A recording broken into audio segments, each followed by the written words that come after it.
बीभत्से विषये निरंकुशमशा वात्मेन्द्रियैर्धावति क्वाप्याप्नोति सुखस्य गंधमपि नात्यन्धस्तथाप्युन्मदः वाधीर्यं गुरुशास्त्रमित्रवचने स्वाश्चर्यमेति श्रुति द्वन्द्वं मंदमतिः कदानुसरणं विन्दामि वृंदाटवीं। भाई मेरी प्रार्थना मान लो, बीभत्स विषयों में तुम डूबते चले जा रहे हो, अपने स्वरूप का विस्मरण किए, अपने को स्त्री माने, पुरुष माने, बालक माने, जवान माने, विद्वान माने, मूर्ख माने, ये सब मान्यता है। तुम्हारा जो सहज स्वरूप है, तुम ज्ञान समुद्र हो, तुम आनंदमय हो, तुम सच्चिदानंद के अंश हो, सच्चिदानंद स्वरूप हो। जागो। श्रीपाद प्रबोधानंद जी कह रहे हैं, इस शरीर के राग में बंध करके तुमने बहुत जन्म नष्ट किए, अब तुम्हें फिर पुनः उद्धार अपना करने के लिए मानव देह मिला। जागो।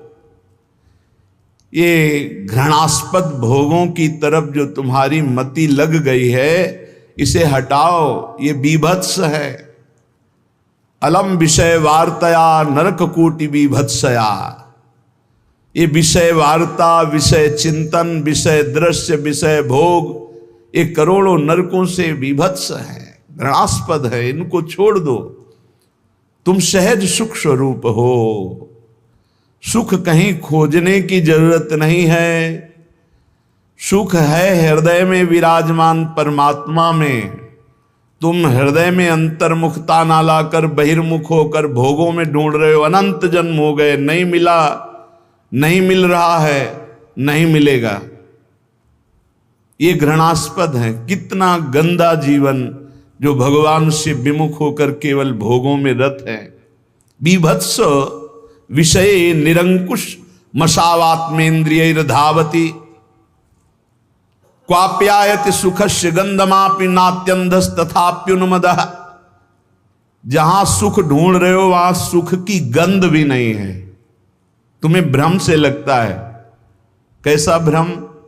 जैसे स्वप्न में आपने देखा कि आप राजा हो गए, बड़ी सुंदर रानी, बड़े सुंदर राजमहल, बड़ी सुंदर सैया, बड़ा आपका शासन है, बहुत आप आनंद में हैं। लेकिन स्वप्न टूट गया, तब क्या देखा? जो तुम्हारी जागृत अवस्था में स्थिति थी वही है, स्वप्न में सब झूठा था। एक मन का विलास था। स्वप्न में सुख भी भोगा, दुख भी भोगा, लेकिन सब झूठा था। ठीक ऐसे ये जागृत में जो आप देख रहे हो, अज्ञान मोह के कारण, अविद्या के कारण आपको कुछ का कुछ दिखाई दे रहा है। सर्वत्र सच्चिदानंद ब्रह्म विराजमान है, वो नहीं दिखाई दे रहा। और ये झूठी माया, स्त्री पुरुष नानात्व, तो ये भास रहा है।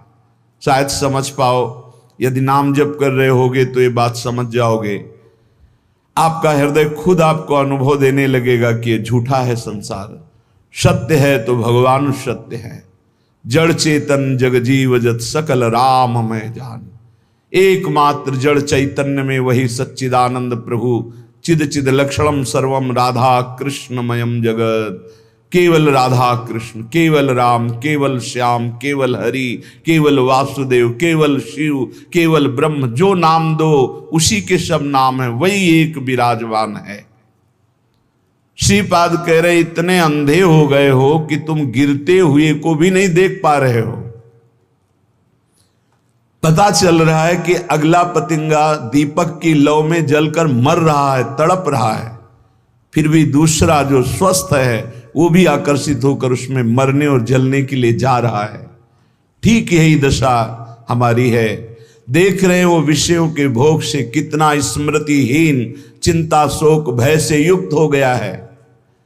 देख रहे हैं वो विषयों के भोग की लालसा से जेल गया, नरक गया, अमुक दुख भोग रहा है, फिर भी हम उसी की तरफ जा रहे हैं। देख रहे हैं कि इतने दिन भोगते होने पर भी कोई सुख नहीं, फिर भी उसी की तरफ जा रहे। धिक्कार है बुद्धि को। श्रीपाद कह रहे वाधिर्यम गुरु शास्त्र मित्र वचने स्वाश्चर्य में श्रुति। आश्चर्य है कि गुरु के वाक्य को भी नहीं सुन रहा है, बहरा हो रहा है। वार्धिव्यम, बहरे हो रहे हो। गुरु वाक्यम, शास्त्र वाक्यम, मित्र वाक्यम, श्रुति वाक्यम। न वेद की बात सुन रहे हो, न पुराणों की बात सुन रहे हो, न संतों की बात सुन रहे हो, न गुरु की बात सुन रहे हो, न सच्चे मित्र की बात सुन रहे हो। बस वही मनमानी आचरण करते चले जा रहे हो, भोगों में फंसते चले जा रहे हो। द्वंद्वम मंदमति, फंस जाओगे द्वंद्व में। द्वंद्व कौन से हैं? शत्रु मित्र, मान अपमान, सुख दुख, लाभ हानि, जय पराजय, जन्म मृत्यु। इन द्वंद्वों में फंस जाओगे। ऐ मंदमती, बहरा मत बन। शास्त्र श्रुति सदगुरु की बात मान ले। भोगों में सुख नहीं है। जब धर्म पूर्वक भोगों को भोगा जाता है तो वैराग्य बढ़ता है, और अधर्म पूर्वक भोगों को भोगा जाता है तो वासना बढ़ती, राग बढ़ता है, काम बढ़ता है। नष्ट हो जाओगे। कहीं आज तक किसी को सुख नहीं मिला। जब मिला तो अंतर्मुखता में अपने हृदय में विराजमान सच्चिदानंद भगवान के चिंतन से मिला। इसलिए दुःखैर् घोरतमैर् ध्रुवं परिवृतं यस्यादि मध्यांतिमं योऽन्त्यन्तासु विनश्वरोति निरता यत्रापि विट्सूकराः वीणमूत्रादिमलं क्षरत्य विरलं द्वारैर्मुहुर्वीक्षते तादृग्भोग महाय स्पृहं कुविषये माम त्राहि वृंदाटवी। मेरी बात अब तो सुन लो भाई। श्रीपाद प्रबोधानंद जी कहते हैं, वृंदावन आए हो, सत्संग सुन रहे हो, बड़ा सौभाग्य उदय हुआ। अब तो अपने दुर्भाग्य को मिटा दो। दुःखैर् घोरतमैर् ध्रुवं परिवृतं यस्यादि मध्यांतिमम्। घोरतम दुख है इस संसार में। तुम्हें केवल पुण्य बल से सुख दिखाई दे रहा है। जहां तुम्हारे पुण्य नष्ट हुए कितना दुख है तुम्हें पता नहीं। आज पुण्य बल है इसलिए तुम्हें लग रहा है बड़ी मौज है, लेकिन कल आने वाला है पाप का फल, दुख बड़ा भयानक, जो विपत्ति, संकट, नाना प्रकार की दुर्दशाएं। फिर नहीं, बस चलता फिर तो अगर अभ्यास भजन का है तो उस दुख समुद्र को पार कर जाओगे, नहीं डूब जाओगे उसी में डूब जाओगे। इतना दृढ़ अभ्यास कर लो कि भारी से भारी दुख में भी राधा राधा राधा ये कभी नाम न छूटे। तो जैसे आप रस्सी का सहारा पकड़ लिए हो मजबूत, तो आप डूबने नहीं पाओगे, वो आपको पार कर देगी। ये दृढ़ नाम की डोर है, नाम की डोर पकड़ लो। ये भगवान के चरणों में आपको पहुंचा देगी संसार समुद्र से पार करके। नहीं, घोर दुख में है, अभी आपको अनुभव में नहीं आ रहा। इसलिए एक्सीडेंट हुआ, कहीं का लोहा कहीं घुस गया, फंसा पड़ा है, कितने घंटों में तड़प तड़प के वो मर रहा है। तुम्हें क्या पता वो कितना कष्ट भोग रहा है, कैसे कैसे कष्ट हैं, कहां तक वर्णन करे। रोगों के भयानक कष्ट हैं। यंत्रणा नरक की, यंत्रणा जेल की, यंत्रणा इस शरीर के नाना प्रकार के कुविचारों की। बहुत दुख है। मलिन अंताकरण होने के कारण जो सुख समुद्र प्रभु उनसे विमुख होकर दुख की तरफ चल रहे हो। भाई दुःखैर् घोर दुख। देखो महापुरुष कह रहे घोर दुख, हमें अच्छा दिखाई दे रहा है, यही हमारी बुद्धि भ्रमित कर रही। हमको अभी अपनी बुद्धि की बात न मानकर गुरुजनों की बात माननी होगी। दुःखैर् घोर दुख, और उधर ही बढ़ रहे हैं हम, उधर ही बढ़ते चले जा रहे।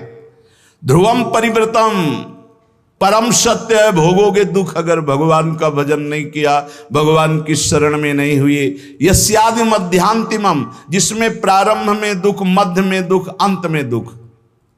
संसार का कोई भी भोग तृप्त तुम्हें नहीं कर सकता। अविनाशी के बच्चा हो, प्रकृति से तृप्त नहीं हो सकते, परमात्मा से ही तृप्ति का अनुभव होगा।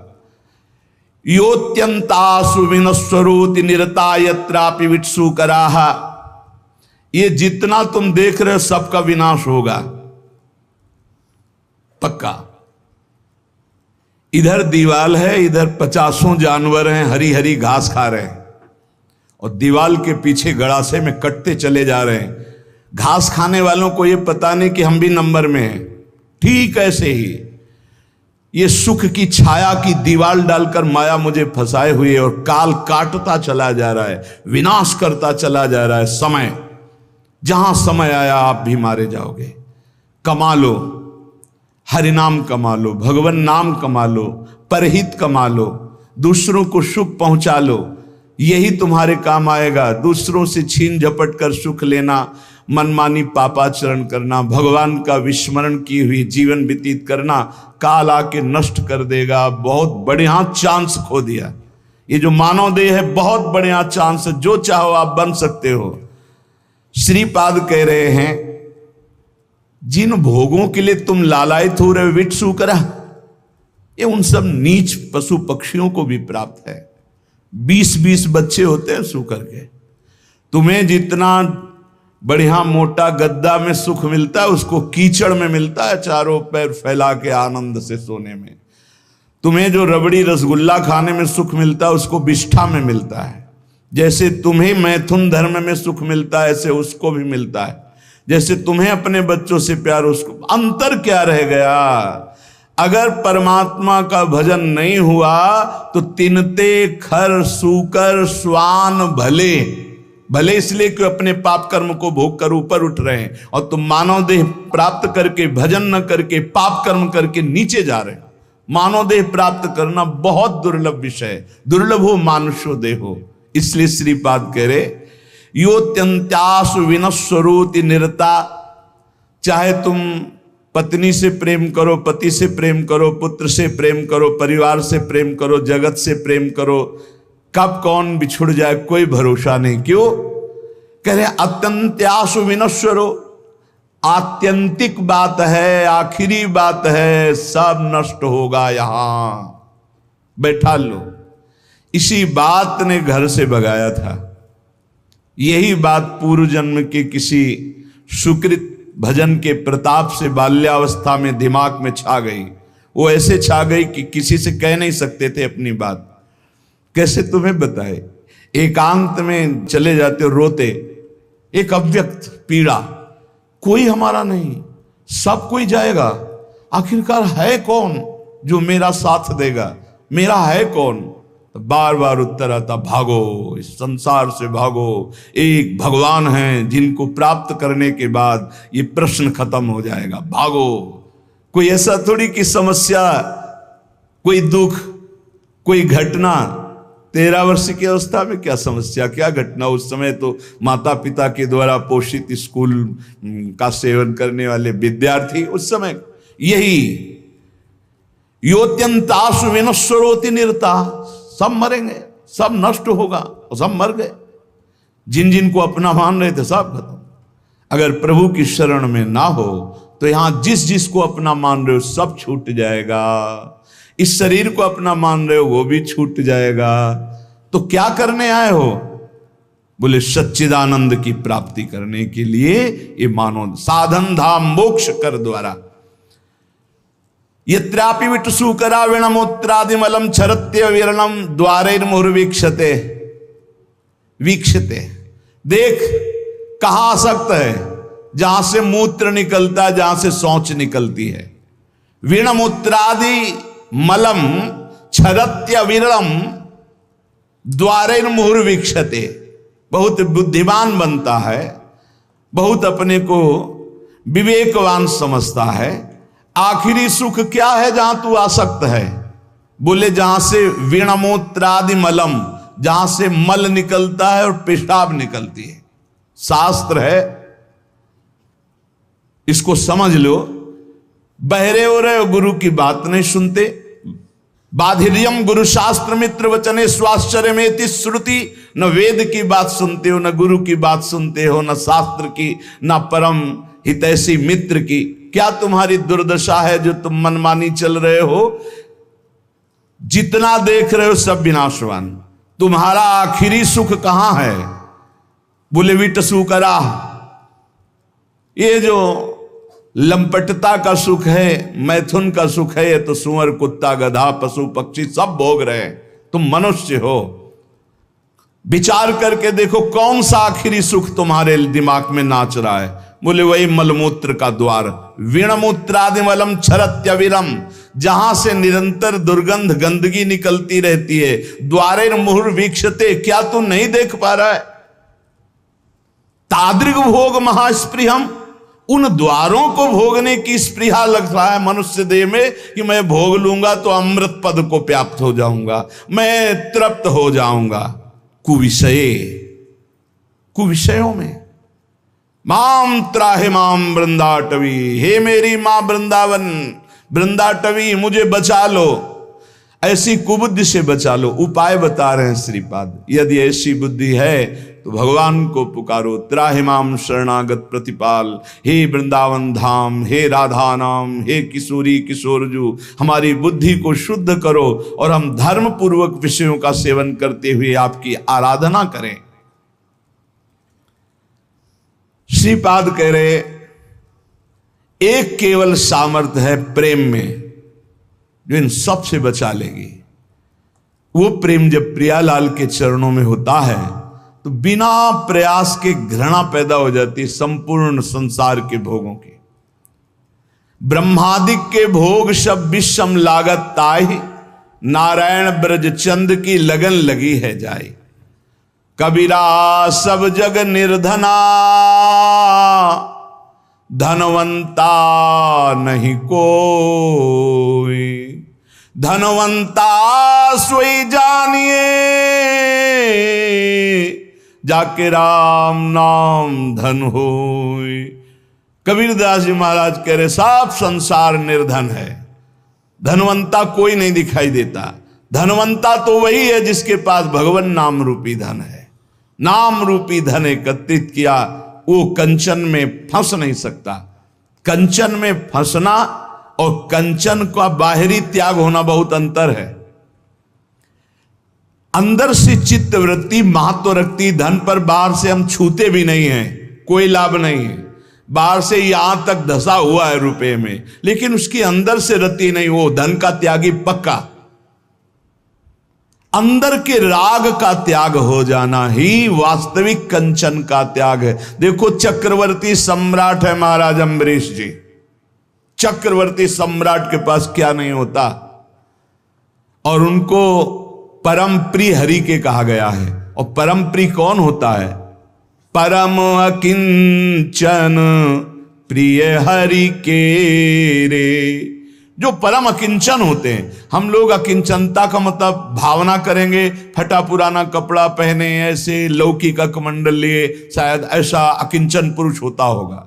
अकिंचन कहते हैं प्रभु के सिवा जिसके हृदय में कोई भी महत्व नहीं है।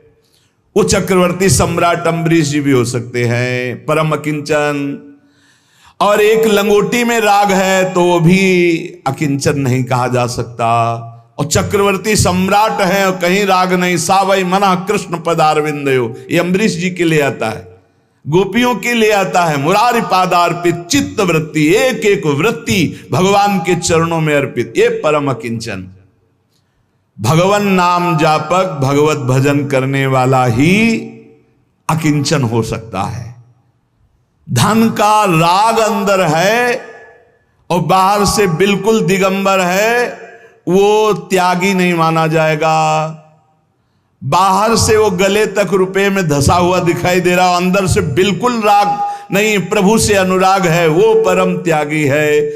इसीलिए महाराज जनक जी की विदेह अवस्था को बड़े बड़े ज्ञानी जन हो जाते थे संशय में कि राजा हैं, रानी हैं, वैभव है, और श्री सुखदेव जी जैसे महापुरुष के गुरु पद में विराजमान विदेहराज जनक जी, क्या स्थिति! ये स्थिति की बात है। कंचन कामिनी कीर्ति से जो त्यागी महापुरुष है वो बाह्य बात नहीं है, बाह्य नहीं, ये आंतरिक राग के त्याग की बात है। बाह्य त्याग का तो नाटक भी किया जा सकता है, आंतरिक त्याग की बात कह रहे हैं। श्री तुकाराम जी के महाराज की स्थिति ये देख के कि कई कई दिन भोजन नहीं मिलता, तो वीर शिवाजी, छत्रपति शिवाजी बड़े रत्न भोजन सामग्री सब वापस कर दिया। मैं विट्ठल के जिलाए जीता हूं, मैं किसी और के। जबकि महाभागवत श्री छत्रपति शिवाजी समर्थ स्वामी रामदास जी के शिष्य महाभागवत और बराबर आया करते थे तुकाराम जी से सत्संग करने, कीर्तन सुनने, नहीं स्वीकार किया। कंचन त्यागी। आपने देखा आपकी धर्म पत्नी भी थी, वो प्रायः इसी बात से दुखी थी कि वो कभी वार्ता ही नहीं करते थे, हर समय राम कृष्ण हरि विठ्ठल। कल प्रसंग में सुना कि एक सुंदरी स्त्री, नवयुवती, जब देखती कि भंडारा पर्वत की तरफ एकांत में जाते हैं, उनका बहुत सुंदर लावण्य श्री तुकाराम जी का, क्योंकि हर समय प्रभु में उन्मत्त रहते, तो जो भगवान का चिंतन करते उनमें एक आकर्षण पैदा होता है। जैसे समस्त आकर्षणों का केंद्र कृष्ण है, आकर्षित, तो ऐसे ही कृष्ण सुमिरन, राम सुमिरन, हरि सुमिरन, तो वो भगवान का आकर्षण प्रकट होता है। तो हर जीव जो देखता है उनकी तरफ लुभायमान हो जाता है। बहुत भी पापी ही हो तो वो राग न करके द्वेष कर बैठेगा, वो निंदा करने लगेगा। निंदा करना भी एक प्रियता का आंतरिक लक्षण है, कि जैसे हम किसी वस्तु को पाना चाहते हैं, नहीं पा रहे तो हम उसकी निंदा करने लगते हैं, पर उसका महत्व है, उसकी प्रियता है, ये आंतरिक चिंतन का विषय है। अगर राग नहीं होगा तो द्वेष हो ही नहीं सकता। जब उस वस्तु पर महत्व होता है, हम प्राप्त नहीं कर पाते तो वो कुछ ऐसे लोग होते हैं जो द्वेष करते, पर उनके अंदर भी निगेटिव प्रियता रहती है। वो एक जो विचारवान हो जान रहे कि ये हमें प्यार करता है, पर प्यार करने का ढंग नहीं आता, इसलिए ऐसे प्यार करता है। वो तुकाराम जी के पास एकांत में गए, भंडारा पर्वत पर, मुस्कुराना, आकर्षण करना, काम चेष्टाओं की वृत्तियां प्रकट करना। तो उन्होंने कहा, पराविया नारी रखुमाई समान, हे गेले नेमुन ठाई चेंची, जाई वो तुम आते न करी सायास, आमी विष्णुदास तैसे नहीं। हम ऐसे वैसे नहीं, हम विष्णुदास हैं, हरिदास हैं। ए माई, तो रुक्मिणी माई के समान मेरी पूज है, माता है। विठ्ठल भगवान के वामांग में जो विराजमान रुक्मिणी माई है, रखुमाई समान, रखुमाई रुक्मिणी माता, मेरी दोष दृष्टि कभी तुम्हारे प्रति है माता कभी नहीं हो सकती, क्योंकि मैं देखता हूं कि साक्षात भगवान की अर्धांगिनी महालक्ष्मी स्वरूपा वही आप हो। रुक्मिणी माई के समान मैं तुम्हें देख, तुम्हारी ये चेष्टाएं मेरे ऊपर कोई प्रभाव नहीं डाल पाएंगी, व्यर्थ में समय नष्ट मत कीजिए। मैं हरिदास हूं, मैं कोई ऐसा वैसा नहीं हूं। तुम्हारा ये पतन करने की चेष्टा मुझे लुभायमान नहीं कर सकती। जाओ, अगर तुम्हें पुरुष ही चाहिए तो संसार में बहुत पुरुष हैं, मैं हरिदास हूं, तो मुझे लुभायमान नहीं कर सकती। तुकाराम जी की बात सुनकर वो शर्माई, सकुचा गई। तो उनका, तुम्हारी चरण वंदना करता हूं, आप निर्भय और निश्चिंत होकर जाओ। हम कभी तुम्हारी निंदा भी नहीं करेंगे, कभी किसी से कहेंगे ही नहीं, पर हम हरिदास हैं, हम तुम्हारी लुभावनी वृत्तियों पर आने वाले नहीं। कंचन विजयी, कामिनी विजयी। वो बहुत लज्जित हो गई। आपको कोई गर्व नहीं है कि मैं ऐसा नहीं, मैं हरिदास हूं, इसलिए मेरे में हरि कृपा है, तो मुझे हरि बचा रहे हैं। जिनके हृदय में निरंतर भगवान का नाम नहीं चलता, ध्यान से सुनना, उन्हीं को ये काम क्रोध लोभादि वृत्तियां फंसा लेती है, उन्हीं को फंसा। और जहां नाम चल रहा है वहां फंसने की गुंजाइश नहीं रहती। तुकाराम जी महाराज कहते हैं, मनुष्य मात्र की जब इन दो बातों पर विजय प्राप्त करने की सामर्थ्य आ जाती है भजन से, कंचन और कामिनी, तब एक इच्छा प्रकट होती है, कीर्ति हो जाए, लोग हमें जाने। श्री तुकाराम जी महाराज, जब तक परमार्थ में चलने वाले के अंदर ये बात बनी रहेगी कि मेरी प्रतिष्ठा हो, मेरा मान हो, मुझे कोई जाने, तब तक अभी बहुत दूर नगरी, भगवदानंद की प्राप्ति बहुत दूर है। उपासक को अपने मार्ग पुष्ट करने के लिए ये विचार देखना चाहिए कि कहीं ये विचार तो नहीं आ गया है अपने अंदर। जैसे एक नशा में फंसा हुआ, दुराचार में फंसा हुआ, धन के लोभ में फंसा हुआ नष्ट हो जाता है, ऐसे मान में फंसा हुआ नष्ट हो जाता है, ठीक वैसे ही नष्ट हो जाता है। इसलिए उपासक को चाहिए कि नारियल के फल के समान स्वभाव बनावे और नारियल के वृक्ष के समान अपनी चाल रखे, सीधी। सूधो चले आपने धर्म, रसिकन सो प्रीतम का है, कबहू काल वृथा नहीं जाए। सूधो चले आपने धर्म, बिल्कुल अपना जो मार्ग है उसी पे। और रसिकन सो प्रीतम का है, अपना प्यार कहां हो, अपना प्रीतम कौन हो, रसिक महापुरुष हो। कबहू काल वृथा नहीं जाए, एक सेकेंड भी नाम न छूटने पावे। और नारियल फल जैसा ऊपर देखो जूट, अंदर बहुत कठोर खप्पर, और उसके अंदर बहुत कोमल। ऐसा स्वभाव साधक का होना चाहिए। ऊपर से देखकर लगे कि बहुत झाकर है, रजना बिल्कुल फंस जाओगे तो बहुत ऐसा लगे कड़ुआ स्वभाव है, लेकिन अंदर बहुत हृदय शीतल। ये रखना पड़ेगा। अगर ये नहीं रखते हो ना तो फिर आप धोखा खा जाओगे। महापुरुष कह रहे हैं ऊपर से नारियल वाला स्वभाव, जूट देखो कितना कठोर जूट, उसके ऊपर कठोर कवर, फिर अंदर मलाई जैसा एकदम, अंदर हृदय बहुत कोमल, लेकिन बाहरी स्वभाव रुक्ष। रुक्ष का मतलब किसी को गाली देना नहीं, बाहरी दिखाई दे सरस नहीं है, ऐसा दिखाई देना। महापुरुषों को देखो, रस के समुद्र हैं, आप प्रणाम करो, नमस्कार, मौज आवे तो भले, नहीं तो देखेंगे नहीं, बोलेंगे नहीं, श्री हरिवंश बोलेंगे नहीं, प्रणाम मतलब ही नहीं, ग्रीवा झुकी अपने आप चले जा रहे हैं। जिसको प्रणाम कर रहे हो तुम्हें फल दे रहा है, वो अव्यक्त परमात्मा सर्वत्र व्याप्त है, उसी की दंडवत है वो प्रणाम नमस्कार से। सत्य और असत्य, इसका जिसको ज्ञान है वो कभी अपनी मान प्रतिष्ठा शरीर की स्वीकार ही नहीं करता है।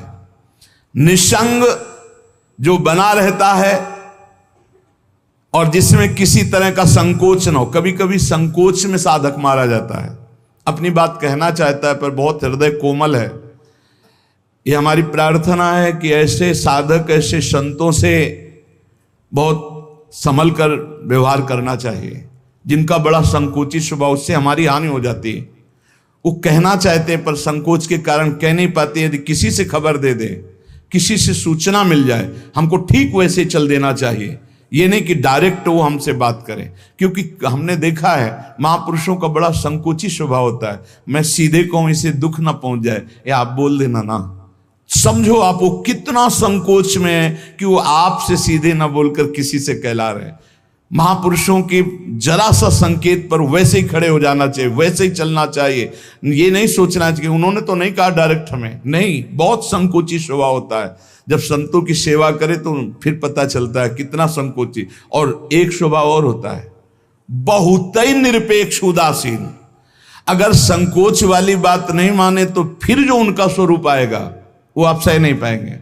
दोनों हमने देखे, 1 2 3, यहां तक तो संकोच चलेगा, इसके बाद जो अपने स्वरूप में आए तो आप सह नहीं पाओगे। इसलिए पहला संकेत समझ लेना चाहिए। महापुरुषों का पहला संकेत, उनकी रुचि क्या है, उनकी रुचि में रुचि मिला दे तो मान, कामिनी, कंचन सबसे बचा लेते हैं।